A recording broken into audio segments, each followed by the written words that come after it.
ಭೂಮಿ ಚೌಹಾನ್ ತನ್ನ ತವರ್ ಮನೆ ಅಹಮದಾಬಾದ್ನಿಂದ ಲಂಡನ್ಗೆ ತನ್ನ ಗಂಡನ ಜೊತೆ ಜೀವನ ಮಾಡೋಕೆ ಎಷ್ಟೋ ಆಸೆಗಳನ್ನ ಇಟ್ಕೊಂಡು ಎಷ್ಟೋ ಕನಸುಗಳನ್ನ ಕಟ್ಕೊಂಡು ಪ್ಲಾನ್ ಮಾಡ್ಕೊಂಡು ಹೋಗ್ತಿರ್ತಾಳೆ. ಬೇಡ ಅಂದ್ರೂ ಟ್ರಾಫಿಕ್ ಜಾಮ್ನಿಂದ ಜಸ್ಟ್ 10 ಮಿನಿಟ್ಸ್ ಲೇಟ್ ಆಗತ್ತೆ ಏರ್ಪೋರ್ಟ್ ರೀಚ್ ಆಗೋದಕ್ಕೆ. ಆದ್ರಿಂದ ಕ್ರ್ಯೂ ಏರೋಪ್ಲೇನ್ ಒಳಗಡೆ ಹೋಗೋದಕ್ಕೆ ಅಲೋ ಮಾಡಲ್ಲ. ಅವಳು ಅಲ್ಲಿ ಎಲ್ಲರ ಹತ್ರನೂ ರಿಕ್ವೆಸ್ಟ್ ಮಾಡ್ತಾಳೆ, ತುಂಬಾ ಕೇಳ್ಕೊಳ್ತಾಳೆ. ಆದ್ರೂ ಅವರು ಅಲೋ ಮಾಡಲಿಲ್ಲ.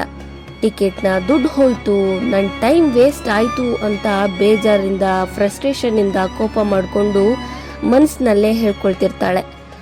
ನನ್ನ ಜೊತೆನೆ ಯಾಕೆ ಹಿಂಗಾಗ್ಬೇಕು, ಯಾಕೆ ದೇವ್ರೆ ಯಾಕೆ ಅಂತಿರ್ತಾಳೆ. ಅಷ್ಟರಲ್ಲೇ ನ್ಯೂಸ್ ಫ್ಲಾಶ್ ಆಗತ್ತೆ ಪ್ಲೈನ್ ಕ್ರಾಶ್ ಬಗ್ಗೆ. ಅವಳ ಪ್ಲಾನ್ ಪ್ರಕಾರ ಅವಳು ಏನಾದ್ರೂ ಫ್ಲೈಟ್ ನಲ್ಲಿ ಇದ್ದಿದ್ರೆ ಇಷ್ಟೊತ್ತಿಗೆ ಅವಳು ಜೀವಂತವಾಗಿರ್ತಿರ್ಲಿಲ್ಲ. ಇದೊಂದು ದೊಡ್ಡ ರಿಮೈಂಡರ್ ನಮ್ಗೆಲ್ಲ. ದೇವ್ರು ನಮ್ ಪ್ಲಾನ್ಸ್ ನ ಕೆಲವೊಂದ್ಸಾರಿ ಡೆಸ್ಟ್ರಾಯ್ ಮಾಡ್ತಾರೆ.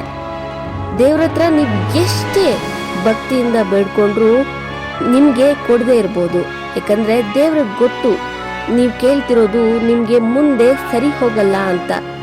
ನೀವು ಇವತ್ತು ಕೋಪ ಮಾಡ್ಕೊಂಡು ಬೇಜಾರ್ ಮಾಡ್ಕೊಳ್ಬೋದು ಯಾವುದು ನಿಮ್ ಪ್ರಕಾರ ನಡಿಲಿಲ್ಲ ಅಂತ. ಬಟ್ ಆ ಒಂದಿನ ಖಂಡಿತವಾಗಿಯೂ ಬಂದೇ ಬರುತ್ತೆ, ನೆನ್ಪಲ್ಲಿಟ್ಕೊಳ್ಳಿ. ಆವಾಗ ನೀವೇ ಹೇಳ್ತೀರಾ ಅವತ್ತು ದೇವ್ರು ಮಾಡಿದ್ದೇ ಕರೆಕ್ಟು, ನನ್ಗೆ ಅದರಿಂದ ಒಳ್ಳೇದೇ ಆಗಿದೆ ಅಂತ.